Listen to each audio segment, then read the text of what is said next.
పట్టపగలే ఒక దేవాలయంలో మెయిన్ గేట్ తాళాలు పగలగొట్టి లోపలికి చొరబడిన ఓ దుండగుడు హుండీని పగలగొట్టేందుకు విఫలయత్నం చేశాడు.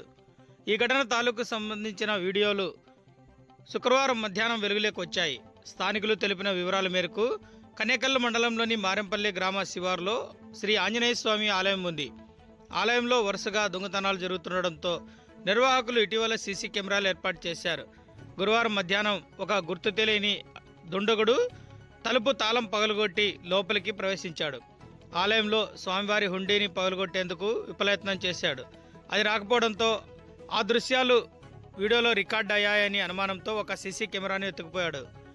ఆలయంలో దొంగలు పడ్డారన్న విషయం శుక్రవారం ఉదయం పూజలకు వెళ్లిన భక్తులు గుర్తించారు. పోలీసులు నిర్వాహకులకు సమాచారం అందించడంతో ఘటనా స్థలానికి వారు చేరుకొని శుక్రవారం మధ్యాహ్నం విచారణ చేపట్టారు.